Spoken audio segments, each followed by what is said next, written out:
Hello everyone, I am the broken-hearted liberal, and today we're here to talk about Rage After Storm. Here we go. Let's keep going. You sure? Yeah.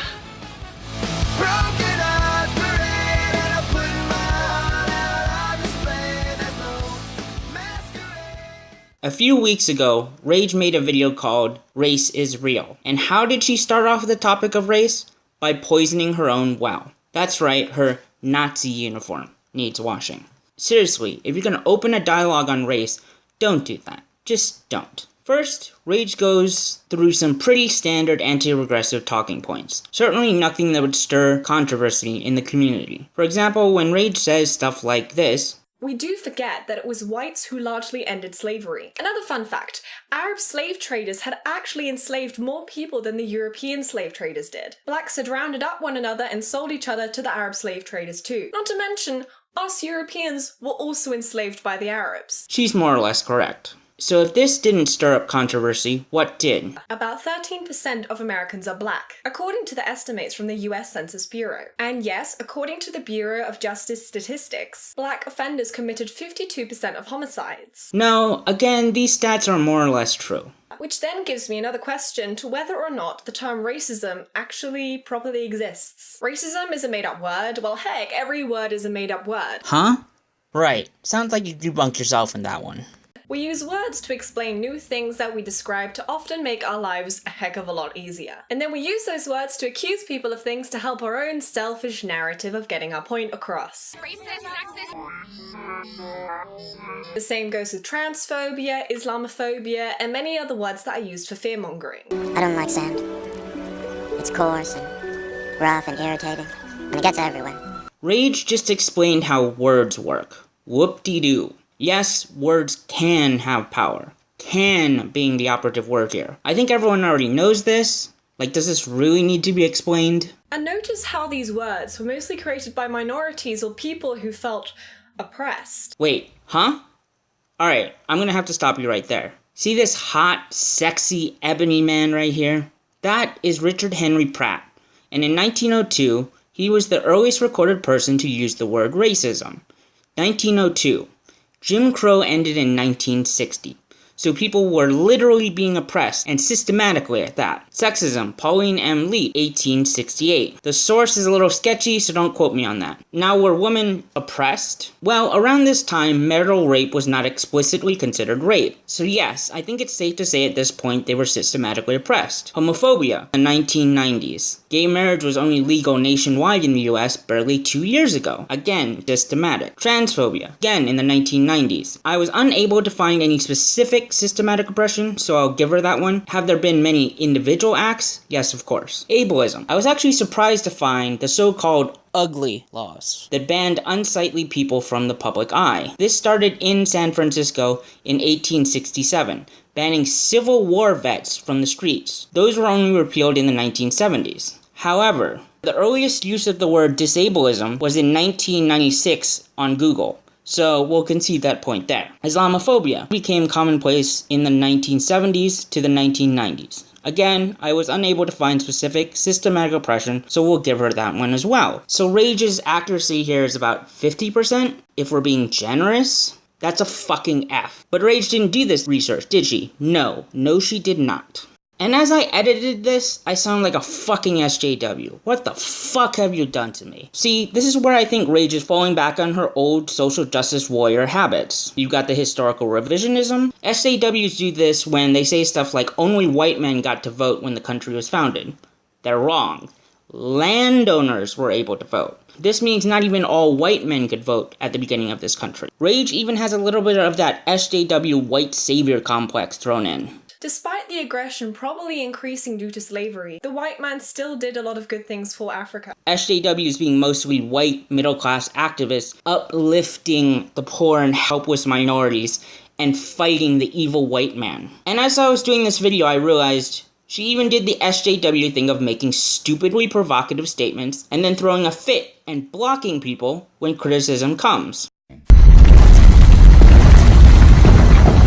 And Rage herself has admitted to being an SJW in the past, so this is not a smear. So I wanted to ask you, you used to be an SJW. Oh yes. Oh yes, So- that was dark times. Continuing on. These words gave people power that would inevitably cause other people a retraction of rights. Jesus, let's hear that again. These words gave people power that would inevitably cause other people a retraction of rights. Okay, this is just factually wrong. Words do not inevitably lead to a retraction of rights. If I said teaism was people's coffeeist preference for coffee, people would think I'm the stupidest person on the planet. And there is coffeeist preference in this country. Imagine that. Somebody could proclaim themselves Emperor of the United States, issuing proclamations from their boarding house. It's only when people take actions that you get Norton I, Emperor of the United States and Protector of Mexico. That's right, the United States had an emperor. Never heard of him? Simon Whistler did an interesting video on him, link in the description. So if this didn't stir up controversy, what did? Not to mention, a lot of African languages prove that black people lack abstract thinking. As I would like to mention, not all black people lack it. As I said, this is just an average. The English to Zulu language dictionary has only 250 pages. And like the other African Negro languages, it does not include a working definition of any abstract concepts. Because technically, it's not possible for them to think that way or those communities to have been thinking that way. Seriously? No, seriously. Blacks can't think abstractly. Sorry, on average. Well, let's just ask a very basic question then. As a non-black, where do I sign up? I mean, there must be millions of Africans who need someone to explain all these hard abstract concepts to them. Where do I sign up? I ask this because this is a very serious economic opportunity we have here. There's a vast, untapped job market out there. So where the fuck are the jobs, Rage? People's livelihoods depend on it. Where are they? Also, you specifically mentioned the English to Zulu dictionary. Well, obviously you didn't consider this word here. A word that I'm not even going to try to pronounce. I checked 5 Zulu to English dictionaries, including one powered by Oxford. And the only one was Google, which said it meant fast food. I even broke it down into its parts. Only the Oxford dictionary attributed the first half to treatment, handling, management, or alternatively suffering. And yet this word means, roughly, giving is to dish out to oneself. Or in other words, kindness. Or possibly charity. Do you know what kind of concept kindness is? A fucking abstract concept. The fact is, there are often words that cannot be properly translated. Even if they are words that do not exist, that does not mean that the concept does not exist. Because when you say blacks on average lack abstract thinking, you're essentially saying that blacks don't understand a simple enough concept as love, which is quite frankly preposterous. This inferiority complex leads to the whole "we was kings and shit" debacle. A lot of black people like to assume that they were Egyptian kings, which is funny because it doesn't help the whole slave thing. But nonetheless, they really weren't kings. Near to every single African slave that was brought from Africa to America came from mainly 2 countries in Africa, Senegambia and Angola. Both of these countries are on the west coast of Africa, and neither of these countries are anywhere near to Egypt. Mitochondrial DNA proves this. A graphic of pre-colonial empires. Again, Rage is not doing her research. I just overlaid Senegambia and Angola, where your source says most African slaves came from. And you see several kingdoms and empires of pre-colonial Africa within their borders. So when black people say, "we was kings and shit," they're technically accurate if misdirected. Except for they can't take credit for that. Because they're fucking plebs, just like everyone else. Now, as primitive as you may think these empires and kingdoms were, it's undeniable that abstract concepts are needed to manage a large territory like that. There's organization, there's currency, there's trade. The Ghana Empire being based on gold-salt trade as early as the 3rd century. You need a military to defend and expand your borders. A military that requires tactical knowledge, timing your attacks, coordinating your forces. Surely all of that requires abstract thinking, right? In the book of IQ and the Wealth of Nations, it talks about the IQ of the average sub-Saharan African being at 80. The IQ of an African American is normally at 85. White populations in Australia, Canada, New Zealand, Europe, South Africa, and the United States score really close to one another, being at around 100. The reason to why IQ is such an important factor is because a lower IQ causes many detrimental factors in society. These include poverty, dropping out of school, unemployment, divorce and lower rates of marriage, welfare dependency, a child's poor motor skills and development, and criminal behavior. So then, setting out these societal differences, which is backed by data, surely should be common sense, right? Think again, we are still expected to act as if these IQ differences do not exist at all, thus assuming that the societal problems occurring are not a genetic factor, but are blamed on white people as per usual. Now, Rage's primary, quote, serious arguments came from the bell curve, and its claims about race and IQ. Now, I wasn't able to read the bell curve in time for this video, but I plan on reading it soon. However, I would like to note that the book was not peer-reviewed in advance, which is something crucial when you want to say something is backed by science, so that is already a mark against it. Now, I don't know if Rage has a science background, but I do. Let's look at heritability coefficients. So heritability is measured from 0 to 1. The closer to 0 the coefficient is, the more the environment affects that trait. The closer to 1 the coefficient is, the more genetics affect that trait. Now, the problem is when Rage and others read about the heritability of traits, they often assume that heritability coefficients mean straight up genetic component versus straight up environmental component. And this is straight wrong. Now, it's just like how correlation does not equal causation. Now, there's apparently a 94% correlation between the declining numbers of pirates in the Caribbean and global warming temperatures. This is clearly wrong. Genetically controlled and environmentally controlled are better terms for heritability. Now, this is an example from Indiana University, Bloomington. It talks about how humans are genetically programmed to have arms and 5 fingers. However, that does not mean the environment does not have an effect on them. If a baby is exposed to thalidomide, which thousands of German fetuses were in the 1950s, it can develop very abnormal hands and arms. So basically, I'd like to underline this with 2 examples of my own. Let's say you have a heritability coefficient of 1, or 100% genetically controlled trait for brown hair. But your environment could be a bleach factory, and you'd walk around with bleach blonde hair. Or you could be exposed as a baby to a chemical that kills your bulbs, and you come out bald. Remember, 100% genetically controlled, but living in an environment where you do not have brown hair. I'd like to make one more intelligence example, just to further clarify. Now, a baby has genetic factors that will give it a normal 100% IQ. The only problem is, the mother keeps dropping it on its fucking head. Now you have a retarded baby, with long-term cognitive damage. Or, let's say he or she grows up in an environment where they're constantly getting punched in the bloody face all the time. We're seeing some of these consequences happening with young kids in football. You can look that up.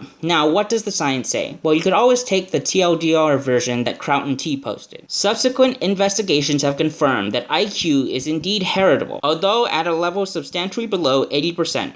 And a deeper understanding of population genetics has shown that race differences in IQ could be determined entirely by environmental factors, even if heritability were as high as ISNIC believed it to be. Several lines of research, etc., have provided evidence suggesting that the black-white IQ gap is not determined significantly by genetic factors. Kraut also posted a second paper. Now let's look at a review paper I found.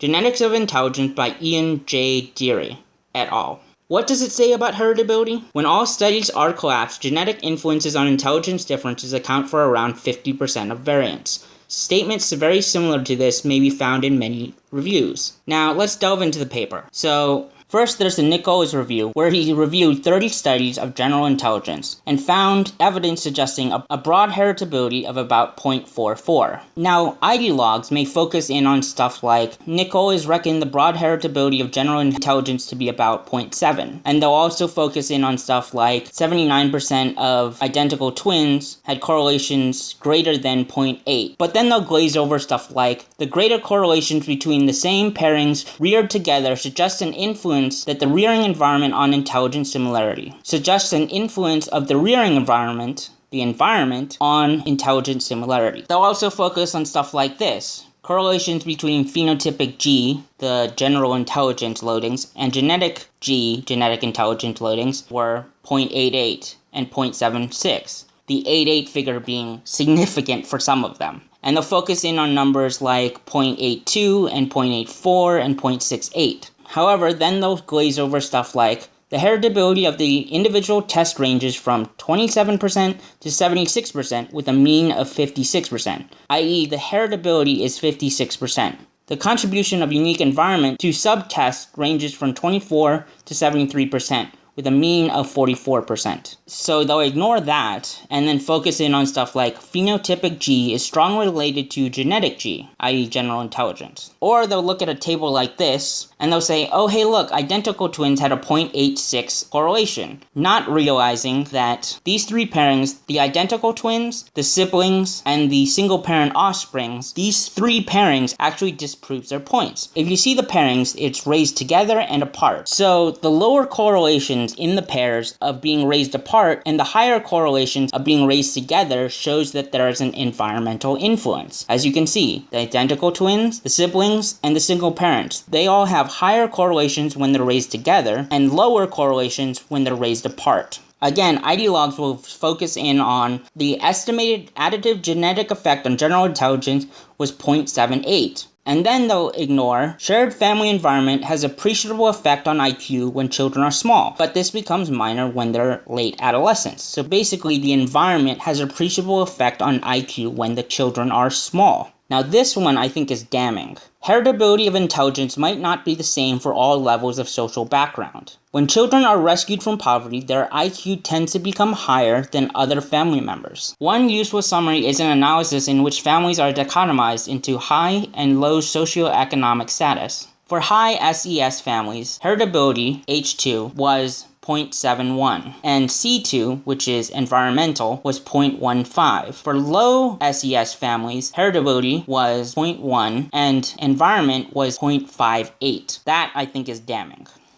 So what does this mean? It means that high SES families have a high heritability for IQ, which is fine and makes sense, as IQ is indeed heritable, and if you're well off, you're going to fully be able to use your IQ. For low SES, heritability is low, and the environmental factors are higher. This also makes sense, as environmentally controlled factors are going to hinder you, and less doors are going to be open and available to you. So why did I pick this paper? First, it's a review paper and compiled at least 5 or 6 studies from what I remember. No, I didn't read the entire thing for purposes of time. Second, it also illustrates that you can cherry pick a lot of things from within even a single paper. Science is hard, and I'm not an expert by any means. I'm sure I made a few mistakes just combing through this paper, but the point is that you can't take everything you see at face value. You need to understand the concepts and do your research. Now, some of you are going to question the validity of this paper. So, this paper is published in the European Journal of Human Genetics. I'd like to note that the European Journal of Human Genetics was hosted by the scientific journal Nature, which for those of you that don't know, it is one of the top scientific journals of the scientific community. On top of this article is also published in the National Institutes of Health website PubMed, and according to them, it has been cited at least 49 times. So what does this all mean? Basically, this paper, in all likelihood, is a good paper, being from a good journal, and is cited multiple times as a source. Now, I'm sure me and Crowd and others are going to be accused of cherry picking or some other supposed fallacy. So, I'll illustrate why all this arguing about differences doesn't even matter. And this is because, like Sargon, I believe in meritocracy, i.e. the best person for the job, whether they be black, white, trans, gay, whatever. Doesn't matter. And what's the benefit in that? Well, the best person for the job means whatever company or country that a person is a part of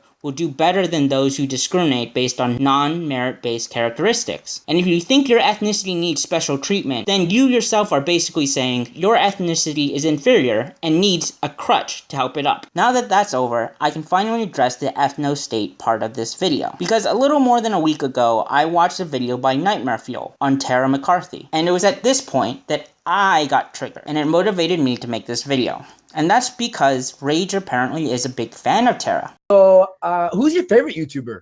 Oh, goodness me. You know, I'm a huge fan, actually, of Tara McCarthy. Okay, yeah. And this is what she had to say on the matter of creating an ethnostate. All right, lots of people have been asking this, so I'll answer it for you. How do you physically deport the millions of non-whites? And if they refuse, what then? Kill them? Okay, so this is obviously a concern that comes up when people talk about ethno-nationalism. Okay, so Tara's gonna alleviate our concerns here, right? Right? First of all, we absolutely have a right to deport all illegal residents by any means necessary, including threatening them at the point of a gun and killing them if they resist. Okay? Oh man, let's hear that again. And killing them if they resist. Okay? By any means necessary. That sounds familiar. Oh, that's right. Stop our streets! you! Sir, please! I'm just here to protest! Please! Stand down! Get out! Get back! Get back! By any means necessary. Jesus, these people are extremists, and they've stared into the abyss for way too long. Need to walk it back. Walk it back. Sargon did an excellent video on them. Link in the description. And it continues on. As for people who are citizens, who were born of citizens in the United States, I believe we need to incentivize them financially to move out of the United States. For Rage, my question is this. Let's just pretend you're right. Just pretend. What do you think should happen based on these conclusions you made? Yes, I know you say you get accused of wanting an ethnostate, but those views combined with watching Tara McCarthy raises some serious questions. Questions I think should be answered. For Tara, if you're watching this, I think Philip DeFranco put it best. I could spend a whole video explaining the flaws in that argument. I'll end this with a question to you. What does lead paint taste like? And I do plan on making a video on the ethnostate. Let me know what you think in the comments.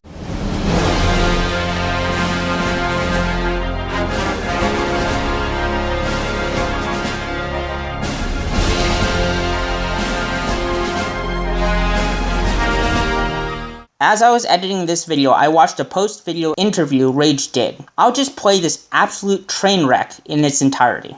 That's the worst thing about it, and especially the amount of German people, and also, you know, when I was taught about history, I was taught at school that Hitler was the worst person ever, and he automatically had these "let's kill all the Jews" thoughts. But never was anyone told that Hitler helped a lot with the economy. Hitler did a lot of good things for Germany before he went absolutely bonkers, as per se. Which is one thing that really does irritate me. You know, the amount of people that throw around the word Nazi, the amount of people that, you know, just talk about it as if it's the worst thing on earth. I wouldn't classify myself as a Nazi or anything like that. But there are some aspects of it where that can be taken into account, and you could say, okay, you know what, that does work well. Same with nationalist socialism. It does work well in some societies if it is implemented in the correct way. So when all these people saying Trump is literally Hitler, he's literally a Nazi, I don't think these people quite understand that essentially at first Nazism did have some good aspects for Germany. Not all of them. I would never say it was the best thing that ever happened to Germany, but he did do a lot of good things, Hitler himself.